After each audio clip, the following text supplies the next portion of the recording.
दोस्तों एक बार फिर से आप सभी का मेरे यूट्यूब चैनल मैथमेटिकल जर्नी पर बहुत बहुत स्वागत है। दोस्तों आज हम लोग पढ़ने वाले एसी प्रत्यावर्ती धारा परिपथ जिसमें विशुद्ध प्रतिरोधक या प्रतिरोध आर जुड़ा होगा। जब किसी परिपथ में हम लोग प्रतिरोध आर जोड़ेंगे तो उसके गुणधर्म क्या होंगे, क्या क्या चीजें होगी, प्रत्यावर्ती धारा जो उसका शिखर मान होगा वो कितना होगा, उसका फेजर आरेख क्या होगा, सारी चीजें हम लोग इस पूरे के पूरे कॉन्सेप्ट में क्लियर करेंगे। बहुत इंपॉर्टेंट हमारा डेरिवेशन होगा। अध्याय 7 फिजिक्स का है प्रत्यावर्ती धारा अल्टरनेटिंग करंट।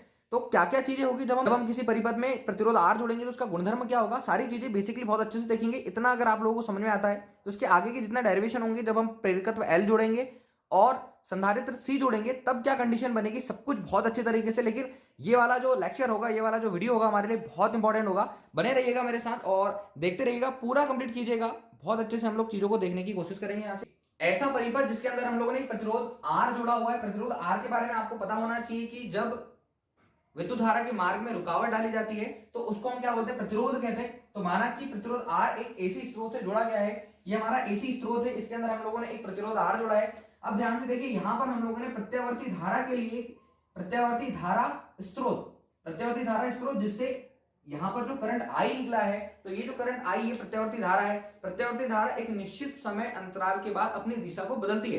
प्रत्यावर्ती धारा और दिष्ट धारा दो प्रकार की धाराएं होती है। तो यहां पर मैंने इसका साइन बना दिया, प्रत्यावर्ती धारा स्रोत के लिए चिन्ह बना हुआ है। ऐसा परिपथ जिसके अंदर हम प्रतिरोध आर को जोड़ रहे हैं, ये हमारे लिए एक इंपॉर्टेंट डेरिवेशन होगा। इसके बाद जब हम एल और सी वाला कॉन्सेप्ट क्लियर करेंगे तो वो यहां से आप लोगों को बहुत अच्छे से बनेगा। क्योंकि तीनों सेम है, इस वजह से हम तीनों को बहुत अच्छे से क्लियर करेंगे। फेजर डायग्राम बहुत इंपॉर्टेंट होगा। एग्जाम में क्वेश्चन क्या पूछता है, एग्जाम में क्वेश्चन पूछेगा कि एक ऐसा विद्युत परिपथ जिसके अंदर प्रतिरोध आर जुड़ा होगा, उसके लिए धारा के शिखर मान का व्यंजक और फेजर आरेख बनाकर समझाइए। ये हमारा क्वेश्चन होगा। तो क्वेश्चन से कंफ्यूज नहीं होना है, क्वेश्चन क्या पूछता है एग्जाम में। स्टार्ट करते हैं हमारा यहाँ का क्वेश्चन। अब देखिए, यहाँ पर एक प्रत्यावर्ती धारा परिपथ है जिसके अंदर हम लोगों ने प्रतिरोध आर जोड़ा है। ये प्रतिरोध आर का साइन है। इसके लिए वोल्टता का समीकरण V equal V0 sign omega T, जो कि हम लोगों ने E equal E not sine omega T पढ़ा है। इसके लिए जब वोल्टता आई है तो वोल्टता के लिए हम लोग लिखेंगे यहाँ पर V equal V0 sign omega T. Question को सीधे सीधे आप लोग अच्छे से लिखेगा कि एक प्रतिरोध R है जो AC स्रोत से जोड़ा गया है। जब प्रतिरोध R को AC स्रोत से जोड़ा गया है और यहाँ पर एक प्रत्यावर्ती धारा स्रोत जिससे करंट I यहाँ पर प्रवाहित हो रहा है, करंट I धारा I यहाँ से प्रवाहित हो रहा है। तो देखिए V equal V0 sign omega T, जहां पर V जो है वोल्टता का तात्क्षणिक मान है और V नॉट वोल्टता का शिखर मान, और कला ओमेगा टी जो है ये कला है, फेज है। मतलब कि हम लोगों को उसकी कला का अंतर, फेज डिफरेंस भी चेक करना होगा, कितना फेज डिफरेंस होगा। अब दोस्तों एक चीज आप लोग यहाँ पर नोट कर लीजिए, आप लोगों का टारगेट होना चाहिए कि हम लोगों को यहाँ पर आई नॉट की वैल्यू चाहिए। धारा के शिखर मान का मान हम लोगों को निकालना है, यह आप लोगों को याद रखना है। अब देखिए, तो प्रत्यावर्ती धारा स्रोत में V equal V0 sign omega T, Kirchhoff के नियम से या हम लोग क्या लिख सकते हैं, ओम के नियम से दोनों चीजें क्लियर कर लीजिएगा कि अगर हम लोग जब प्रत्यावर्ती धारा आर का कोई कॉन्सेप्ट कर रहे हैं या एल का कोई कॉन्सेप्ट को कंप्लीट कर रहे हैं, या फिर हम लोग उसके अंदर एक संधारित्र सी को जोड़ रहे हैं जो कि अध्याय 7 फिजिक्स में है, तो हम लोगों को आई नॉट का मान चाहिए, धारा का शिखर मान। कहीं से भी आप लोग सिर्फ I0 की वैल्यू निकल कर लेकर आ जाइए। अब देखिए किरचॉफ के नियम से, तो किरचॉफ का नियम आप लोगों को दूसरा वाला पता होना चाहिए कि किसी बंद विद्युत परिपथ में बहने वाली धारा और उसके संगत प्रतिरोध का गुणनफल और विद्युत वाहक बल का बीजगणित योग शून्य होता है। लेकिन देखिए यहाँ पर हम लोगों ने क्या किया, ये वोल्टता ली है। अब ये सारी की सारी वोल्टता, इससे जितनी विद्युत धारा प्रवाहित होगी, जितना प्रत्यावर्ती धारा प्रवाहित होगा, वो सारा का सारा किसमें जाएगा, वो सारा का सारा जाएगा आर के अंदर। तो आप लोग एक सेंस लगाकर कॉन्सेप्ट को क्लियर कर सकते हैं कि वोल्टता इसके अंदर, वोल्टता इस प्रतिरोध आर के अंदर V इक्वल आई आर होगा। यह आप लोगों को यहां से याद रखना है, वोल्टता V इक्वल आई आर। या हम लोग किरचॉफ के नियम से भी लिख सकते हैं, किरचॉफ का नियम V is equals to I R. अब देखिए हम लोगों को यहां से किसकी वैल्यू लेकर आना है, हम लोगों को सिर्फ और सिर्फ आई नॉट की वैल्यू लेकर आना है। तो V इक्वल होता है आई आर। अब यहां से आप लोग वैल्यू पुट कर दीजिए, इस V के प्लेस पर हम लोग क्या रख देंगे, V not sine omega T equal क्या हो जाएगा, आई आर। वैल्यू देखिए, I इज इक्वल्स टू ये हो जाएगा हमारे पास V नॉट अपॉन आर, और ये हो जाएगा sign omega T. Phase difference भी हम लोगों को निकालना है, कला का अंतर हम लोगों को निकालना है। कॉन्सेप्ट क्लियर कीजिएगा, आई नॉट की वैल्यू चाहिए। अब देखिए यहाँ से I इज इक्वल्स टू निकला V नॉट अपॉन आर, तो ये जो आई नॉट होगा, I not is equals to हो जाएगा हमारा V not upon R. I not is equals to V not upon R, मतलब आई नॉट की वैल्यू। अब देखिए बुक से के हिसाब से आप लोग लिख सकते हो आई नॉट को आई एम लिख सकते हो, जो कि पीक वैल्यू, मैक्सिमम वैल्यू या शिखर मान होगा। तो हम लोग यहाँ पर I not is equals to क्या होता है, V not upon R. Ohm का नियम आप लोग याद रखिएगा, V is equals to I R V is equals to V equal I R, और अगर हम लोगों को I की वैल्यू चाहिए तो V नॉट अपॉन आर। अब जब यहां पर धारा का शिखर मान होगा तो यहां पर वोल्टता का शिखर मान बटे प्रतिरोध R का मान, I0 का मान किसके बराबर होगा, वोल्टता के शिखर मान में प्रतिरोध R से जो भी होगा उसका भाग दे देंगे। एक छोटा सा कॉन्सेप्ट और समझाऊंगा यहाँ पर, आप लोग यहाँ पर लिखिएगा I not is equals to V not upon R, मतलब प्रत्यावर्ती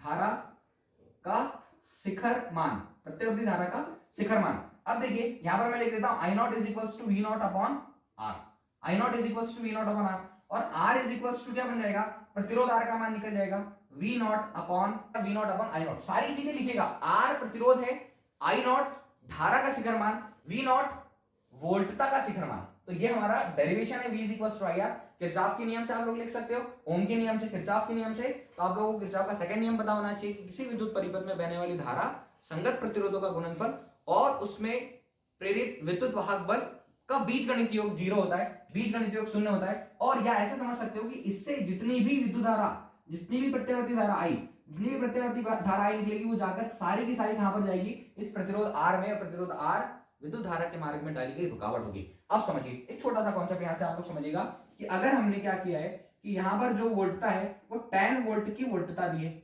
ठीक है, 10 वोल्ट दी है। जब 10 वोल्ट यहां से हम लोगों ने वोल्टता दी है तो यहां से I करंट फ्लो होगा, और यहां पर माना कि हम लोगों ने 5 ओम का एक प्रतिरोध R लगाया हुआ है, तो धारा कितनी होगी, धारा I कितनी होगी, तो धारा I इज इक्वल्स टू, हम लोग फॉर्मूला लगा सकते हैं V अपॉन R, V की वैल्यू है 10 अपॉन R की वैल्यू है 5 is equals to 2 ampere. 2 ampere का करंट इसके अंदर फ्लो होगा, मतलब 10 वोल्ट की वोल्टता अगर हम लोगों ने लगाई है 5 ओम के प्रतिरोध में, तो उसके अंदर 2 एम्पियर का यहाँ पर विद्युत धारा या प्रत्यावर्ती धारा प्रवाहित होगी, 2 एम्पियर की प्रत्यावर्ती धारा प्रवाहित होगी। अब देखिए दोस्तों, ये हम लोगों का डेरिवेशन है, I is equals to V not upon R sin omega t। हम लोग इसको लिख सकते हैं I equal I not sin omega t। अब क्वेश्चन के हिसाब से, क्वेश्चन क्या पूछता है, क्वेश्चन के हिसाब से हम लोगों को क्या करना है, एक तो I इसका समीकरण चाहिए, धारा का समीकरण चाहिए, प्रत्यावर्ती धारा का समीकरण चाहिए, तो प्रत्यावर्ती धारा का समीकरण है I not sin omega t। अब फेज चेक करना है, फेज चेक करना है मतलब कि कला का अंतर चेक करना है। तो देखिए वोल्टता में यहां पर ये जो ओमेगा टी होती है, ये जो ओमेगा टी होता है ये होता है कला या फेज।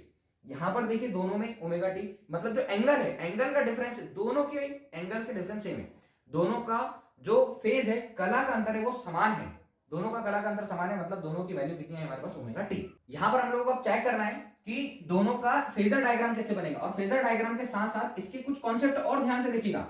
हम लोगों को I equal I not sin omega T निकला, जहां पर I नॉट धारा का शिखर मान है, और I नॉट की जगह पर हम लोगों ने V नॉट अपन R लिखा हुआ है। अब दोस्तों कला का अंतर ओमेगा टी दोनों में सेम है, तो कला के अंतर को हम पहली चीज यहाँ पर हम देखेंगे, जो कलांतर है del phi is equals to कितना आया, 0 आया। किस किस के बीच में, I और V के बीच में जो कला का अंतर है वो आया 0।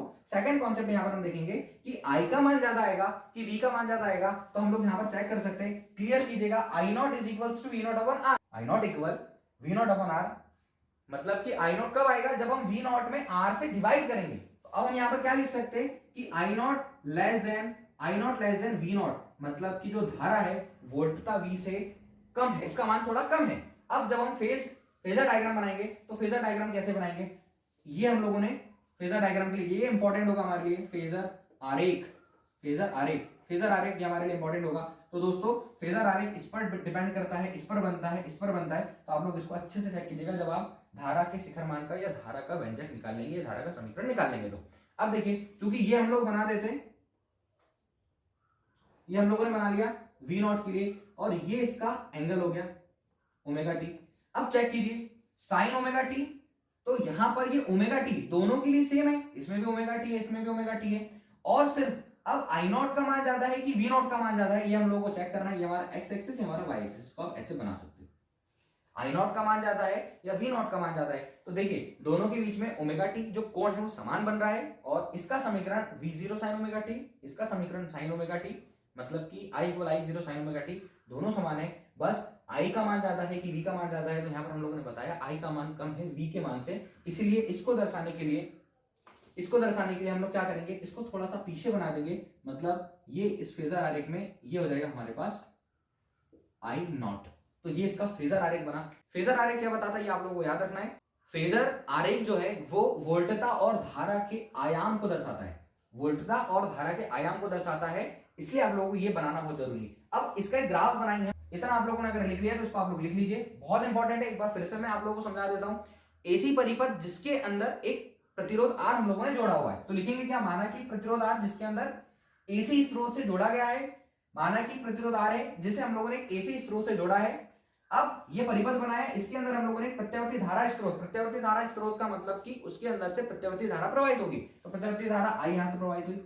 अब देखिए यहां से जितनी वोल्टता, जितनी प्रत्यावर्ती धारा निकलेगी वो जाकर किसमें, इसका विभव का पतन किसके अंदर होगा, किरचॉफ के नियम से इस आर के अंदर। तो V इज इक्वल्स टू क्या हो गया, R, V is equals to R हो गया, मतलब प्रतिरोध आर के अंदर वोल्टता का मान IR होगा, प्रतिरोध आर के अंदर वोल्टता का मान IR होगा। अब प्रत्यावर्ती धारा स्रोत या प्रत्यावर्ती वोल्टता V equal V not sine omega T होता है, V नॉट वोल्टता का शिखर मान, वोल्टता का तात्क्षणिक मान, और साइन ओमेगा टी जिसमें ओमेगा टी हमको क्या बताएगा, कला या फेज बताएगा। क्लियर, हम लोगों ने किरचॉफ के नियम से V equal IR, V not sine omega T यहाँ पर वैल्यू पुट की, इक्वल IR आया, I equal V not upon R sign omega T. अब देखिए इतना जो भाग है, ये वाला जो भाग है, ये किसकी वैल्यू आ गई, I नॉट की वैल्यू आ गई किरचॉफ के नियम से या ओम के नियम से, तो ओम के नियम से I not equal V not upon R। देखिए दोस्तों यहाँ पर दिष्ट धारा की बात की है और विद्युत वाहक बल या धारा, मतलब कि जब हम विद्युत वाहक बल की बात करेंगे तो उसके लिए जो ग्राफ बनेगा उसको आप लोगों को ध्यान से समझना है। तो विद्युत वाहक बल यहाँ पर देखिए हम लोगों ने इसके लिए साइन बनाया है, V equal V not sine omega T. I hope आप लोगों को इतना समझ में आया। ये इसका पूरा फुल डेरिवेशन था, ये मैंने फेजर आरेख समझा दिया। जितना अच्छे से आप लोग आर को अच्छे से क्लियर करोगे उतना अच्छे से आप लोगों को एल और उतने अच्छे से आप लोगों को सी समझ में आएगा। तो हम इसी क्लास में, इसी लेक्चर में एल को भी कंप्लीट करेंगे। आप लोगों को बने रहना है, बहुत ध्यान से देखना है, बहुत अच्छे से कंप्लीट करना है, ताकि आपको आगे के जितने भी डाउट है वो सारे क्लियर हो जाए। तो मैं यहाँ पर आप लोगों को ग्राफ बनाकर बताता हूँ।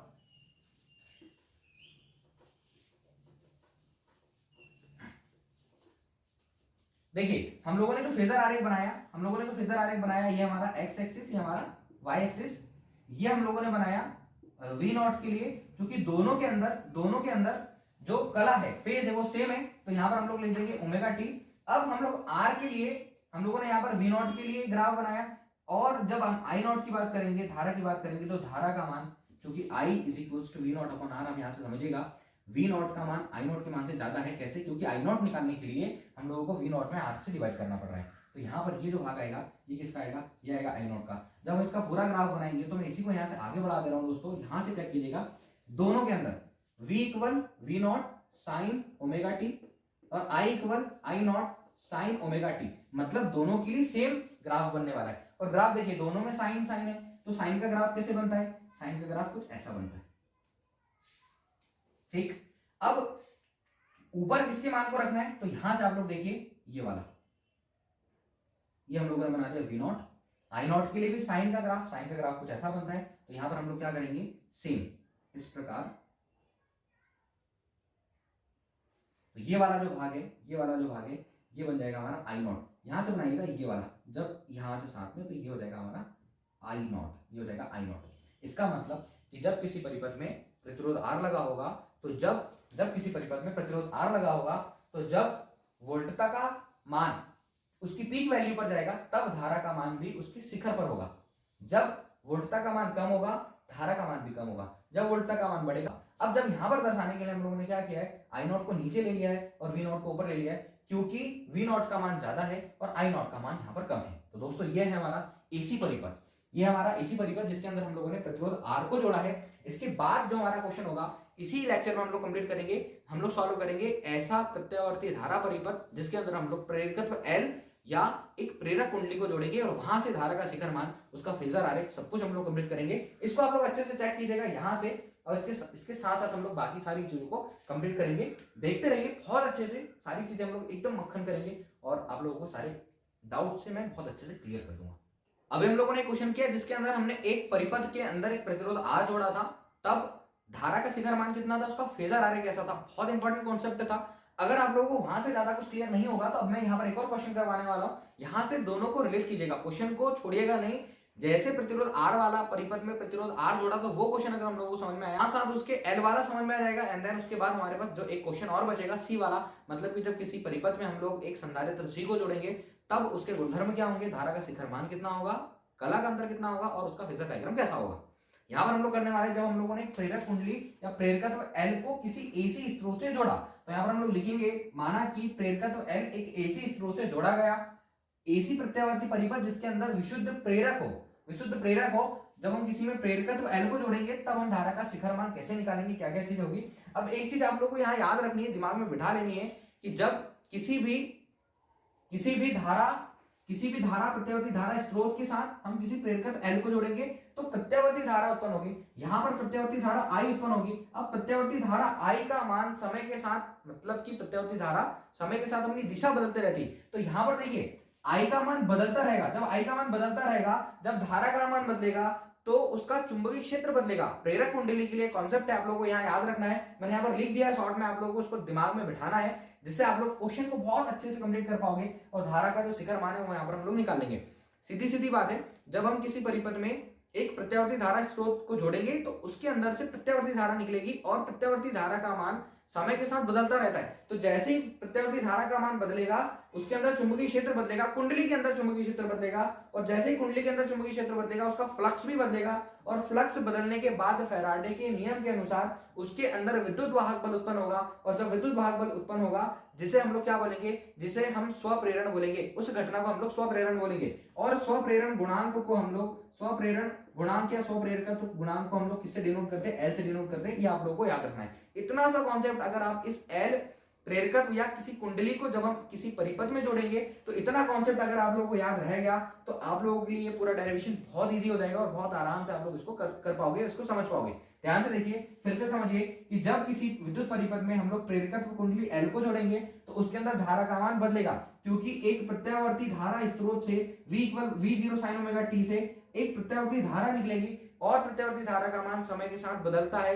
और जब प्रत्यावर्ती धारा का मान समय के साथ बदलेगा तो इस प्रेरक कुंडली के अंदर चुंबकीय क्षेत्र बदलेगा, और इस प्रेरक कुंडली के अंदर जब चुंबकीय क्षेत्र बदलेगा तो फ्लक्स का मान भी बदलेगा, और फैराडे के नियम के अनुसार उसके अंदर एक विद्युत वाहक बल उत्पन्न होगा जिसको हम लोग स्वप्रेरण कहते हैं।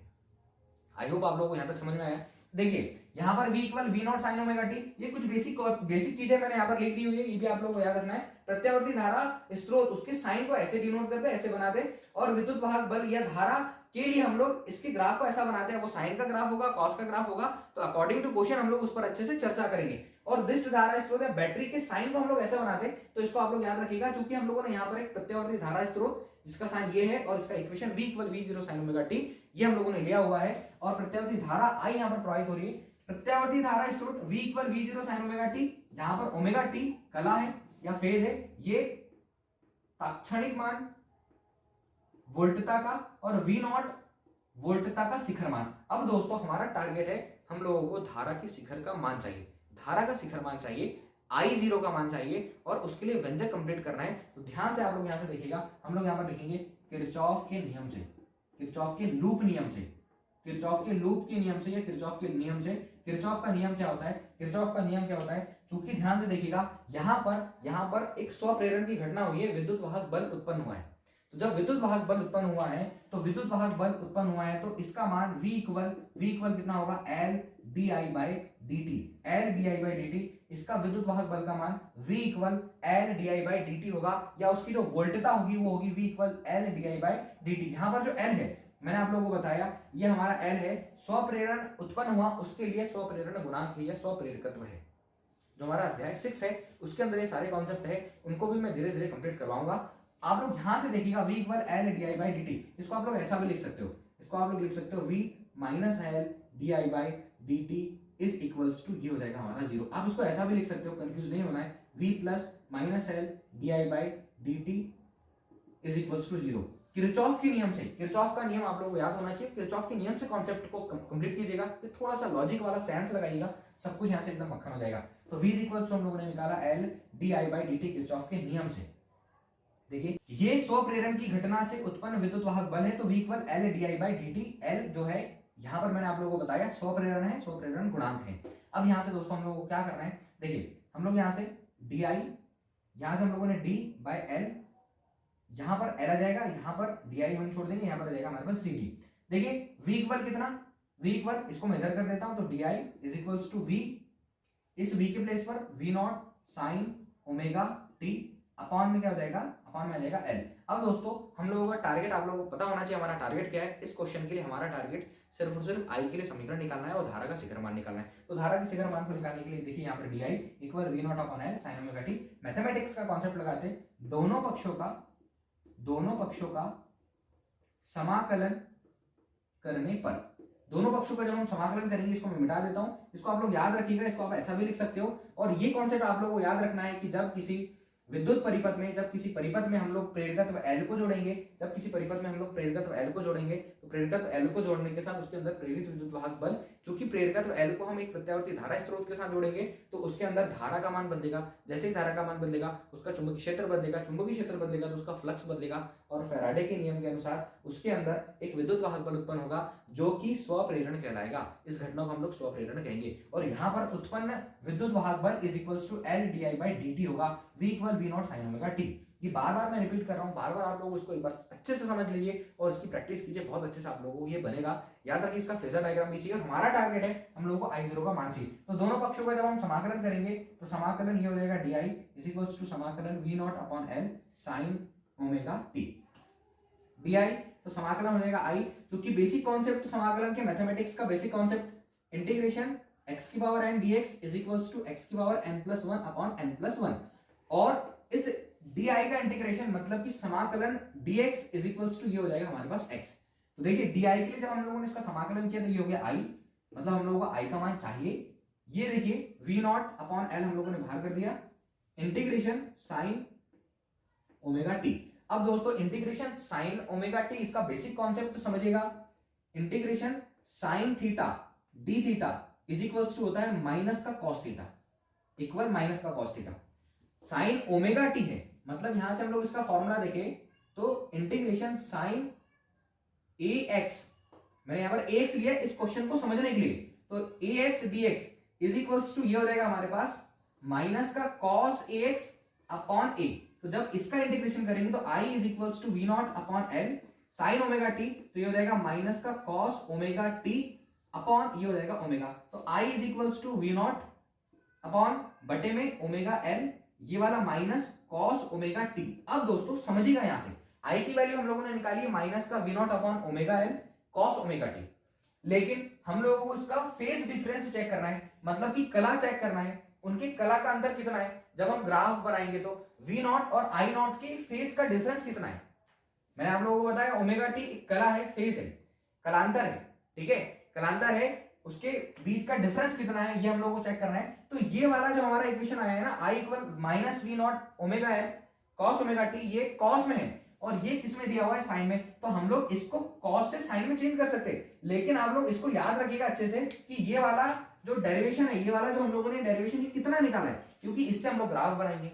बेसिक कॉन्सेप्ट यहां से हम लोग ग्राफ बनाएंगे, बट एंगल डिफरेंस कला का अंतर चेक करने के लिए, कला या फेस चेक करने के लिए हम लोग इसको किस में चेंज करेंगे, साइन में चेंज करेंगे। हम लोग को बेसिक फॉर्मूला पता है, देखिए sine 90 minus theta is equals to होता है cos theta, sine 90 minus theta equal cos theta होता है। अब समझिए कि यहाँ पर कॉस थीटा है तो इसके पहले क्या रहा होगा, कॉस थीटा इक्वल होता है साइन 90 माइनस थीटा। हम लोग यहाँ पर लिख सकते हैं cos theta is equals to sine 90 minus theta, और इस 90 को हम लोग लिखते हैं पाई बाई 2। 90 को हम लोग क्या लिखते हैं, पाई बाई 2, क्योंकि पाई जो होता है ये होता है 180, पाई होता है 180 के इक्वल। तो I minus V not omega L cos omega T के प्लेस पर हम लोग लिखेंगे sine pi by 2 minus omega T. यहां पर थीटा था, यहां पर ओमेगा टी है, तो I equal minus V not upon omega L. अब दोस्तों यहां पर जो माइनस का साइन है इसको हम हटा देंगे, यहां पर माइनस के साइन को इसको दे देंगे, तो ये हो जाएगा sine square bracket minus pi by 2 और माइनस का ओमेगा टी। समझिए कॉन्सेप्ट क्या होता है, कॉन्सेप्ट होता है minus sine theta equal sine minus का थीटा। मैथमेटिक्स के कुछ कॉन्सेप्ट है, उन सारे कॉन्सेप्ट को भी यहां पर हम लोगों को लगाना है।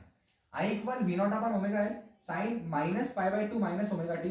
अब ये हो जाएगा I equal V not upon omega L sine minus अंदर मल्टीप्लाई कर दीजिए तो ये हो जाएगा माइनस, ये हो जाएगा प्लस। तो हम लोग इसको लिख सकते हैं omega T minus pi by 2, omega T minus pi by 2। तो आई इज इक्वल्स टू है हमारे पास V not omega L sine omega T minus pi by 2। अब दोस्तों यहां से चेक कीजिएगा क्या कंडीशन होगी, यहां से हम लोग चेक करेंगे तो ये देखिए आई इक्वल हम लोग इसको लिख सकते हैं I naught sine omega T minus pi by two. यही इक्वेशन हम लोगों को चाहिए होती है, यही वाली इक्वेशन हम लोगों को चाहिए होती है। और ध्यान से चेक कीजिएगा कि ये जो आई नॉट है ये किसके इक्वल है, V not upon omega L के। आई नॉट किसके इक्वल है, V not upon omega L के। कुछ चीजें ध्यान से सुनिएगा, जब किसी विद्युत परिपथ में हम लोग जब प्रतिरोध आर लगाएंगे तो उस प्रतिरोध आर को हम लोग आर ही बोलेंगे, मतलब प्रतिरोध बोलेंगे। जब किसी प्रत्यावर्ती धारा परिपथ में हम लोग प्रतिरोध की जगह पर एल लगाएंगे तो हम लोग उसको बोलेंगे प्रतिघात, प्रतिघात, और उसको हम लोग एक्स से डिनोट करेंगे। क्योंकि ये देखिए v इज इक्वल्स टू क्या होता है हमारे पास आई आर होता है, और v upon I is equals to क्या होता है आर। मतलब जब भी हमारे पास v अपॉन आई की वैल्यू आएगी, v अपॉन आई की वैल्यू आएगी, मतलब किसी परिपथ में अगर हम लोगों ने सिर्फ और प्रतिरोध आर जोड़ा है तो हम उसको प्रतिरोध आर ही बोलेंगे। और जब हम किसी प्रत्यावर्ती धारा परिपथ में प्रतिरोध आर की जगह पर प्रेरकत्व एल को जोड़ेंगे, प्रेरकत्व एल को यहाँ पर एक प्रत्यावर्ती धारा स्रोत के साथ जोड़ेंगे, तो जो v अपॉन आई की वैल्यू आएगी उसको हम लोग प्रतिघात बोलेंगे। तो यहाँ पर v अपॉन आई की वैल्यू, v अपॉन आई की वैल्यू यहाँ पर देखिए v not upon omega L है, v not upon omega L है। और यहाँ से हम लोग चेक करेंगे कि आई नॉट, इसको इधर ट्रांसफर करेंगे। जब हम इसको इधर ट्रांसफर करेंगे तो कंडीशन चेक कीजिए क्या बनेगा, I naught V not upon I naught, और यहां पर बन जाएगा ओमेगा एल। तो अब देखिए दोस्तों ओमेगा एल, ये V not upon I not is equals to omega L, इसको हम लोग डिनोट करते हैं एक्सएल से, इसको हम लोग डिनोट करते हैं एक्सएल से। क्योंकि ये इस प्रत्यावर्ती धारा परिपथ की प्रतिघात है, प्रत्यावर्ती धारा परिपथ का प्रतिघात है। जब किसी प्रत्यावर्ती धारा परिपथ में प्रतिरोध आर की जगह पर कुंडली एल या किसी संधारित्र को जोड़ेंगे तो उसी प्रतिरोध को हम लोग प्रतिघात बोलेंगे, उसी प्रतिरोध को हम लोग प्रतिघात बोलेंगे। और जब दो या दो से ज्यादा चीजें जोड़ेंगे तो हम उसको प्रतिबाधा बोलेंगे। तो प्रतिघात को हम लोग एक्स से डिनोट करते हैं, इसलिए हम लोगों ने इसको एक्स लिख दिया। ये हो गया हमारा V not upon I naught. अब दोस्तों I equal I naught sine omega T minus pi by two, दोनों के कॉन्सेप्ट को हम लोगों को समझना है। क्योंकि हम लोगों ने यहाँ का कॉन्सेप्ट निकाला v equal V not sine omega T, इसका कॉन्सेप्ट निकाला I equal I naught sine omega T minus pi by two. यहाँ पर साइन के साथ ओमेगा टी आया, यहाँ पर साइन के साथ omega T minus pi by to है। कॉन्सेप्ट चेक कीजिएगा, क्या कॉन्सेप्ट यहाँ से बनता है, कॉन्सेप्ट ये बनता है कि जो धारा आई है, धारा आई जो है वो v से, वोल्टता v से कला कोण में पाई बाई टू डिग्री पीछे है। धारा आई का मान, धारा आई का मान साफ साफ यहां से दिख रहा है, साफ साफ यहां से दिख रहा है, I equal I naught sine omega T minus pi by two और v equal V not sine omega T. तो यहां से क्या कॉन्सेप्ट क्लियर होता है कि जब i equal I naught sine omega T minus pi by to, जब प्रेरकत्व L को किसी प्रत्यावर्ती धारा परिपथ में हम लोगों ने जोड़ा तो समीकरण ये आया। तो इसको हम लोग बोल सकते हैं कि इन दोनों के बीच का जो कला का अंतर है वो कैसा है। तो प्रत्यावर्ती धारा I का मान वोल्टता V से कला कोण में पाई बाई टू पीछे है, या वोल्टता V का मान धारा I से कला कोण में पाई बाई टू अग्रगामी है या आगे है या इंक्रीजिंग है। अब हम लोगों को इसका फेजर डायग्राम बनाना है, तो आप लोग इसको नोट कर लीजिए। इसके फेजर डायग्राम को हम लोग अच्छे से कंप्लीट करेंगे। उसका ग्राफ कैसे बनता है मैंने आप लोगों को पहले बता दिया कि इस इक्वेशन को आप लोगों को याद रखना है। इस इक्वेशन से हम इसका फेजर डायग्राम बनाएंगे, फेजर डायग्राम के साथ साथ इसका ग्राफ बनाएंगे और पूरे कॉन्सेप्ट को क्लियर करेंगे। उसको फटाफट से आप स्क्रीनशॉट ले लीजिए, देन इसके बाद हम उसका फेजर डायग्राम बनाएंगे जो कि हमारे लिए बहुत ज्यादा इंपॉर्टेंट होगा।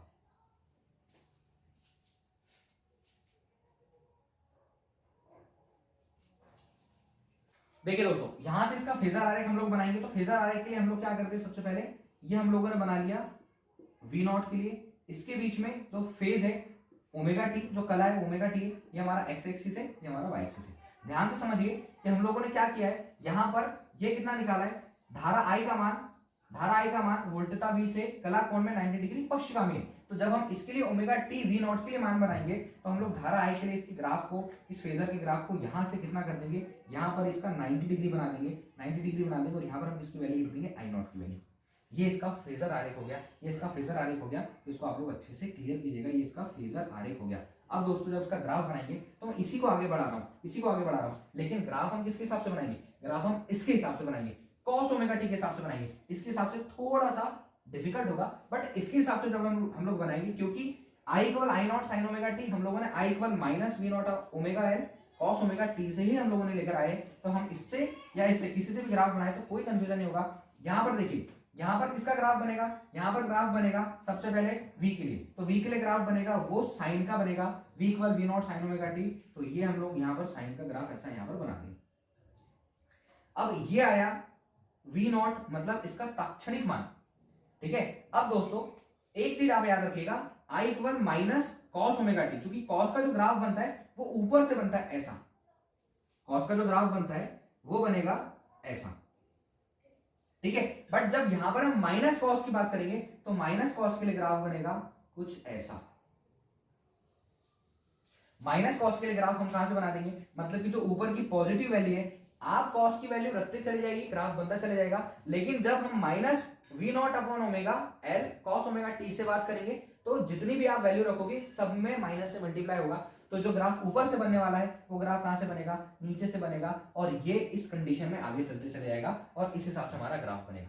जब हम धारा आई के लिए कॉस का ग्राफ बनाएंगे तो इसी को मैं यहां से आगे बढ़ा दे रहा हूं, यहां से नीचे से, क्योंकि देखिए I equal minus V not omega L cos omega T, तो आई के लिए यहां से हम कॉस का ग्राफ बनाएंगे। अब कॉस का ग्राफ बनता है यहां से दोस्तों, ये कॉस का ग्राफ यहां से बनता है, लेकिन जितनी भी आप वैल्यू रखोगे सब में नेगेटिव वैल्यू रखा जाएगी तो सारे मान नेगेटिव हो जाएंगे। तो हम लोग यहां से इसका ग्राफ बनाएंगे तो ग्राफ इसका कुछ ऐसा जाएगा और ये इसका कंप्लीट कीजिएगा। ये इसका ग्राफ है, इसको आप बहुत अच्छे से कॉस की वैल्यू रखकर एक ग्राफ बनाएगा और इस ग्राफ को यहां से कंप्लीट कीजिएगा। बहुत अच्छे से आपका पूरा ग्राफ कंप्लीट होगा, ये आपका पूरा ग्राफ कंप्लीट होगा।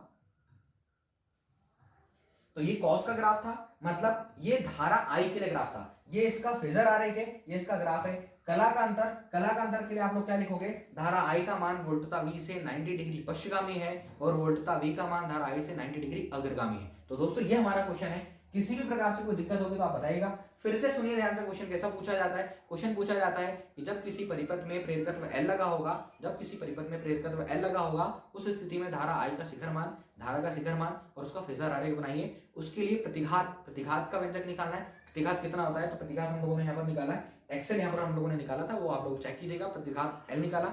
इस वीडियो में हम लोगों ने प्रतिरोध R को एक प्रत्यावर्ती धारा स्रोत के साथ जोड़कर उसका डेरिवेशन निकाला। प्रेरकत्व L को एक कुंडली को एक धारा प्रत्यावर्ती धारा स्रोत के साथ जोड़कर उसका व्यंजक निकाला।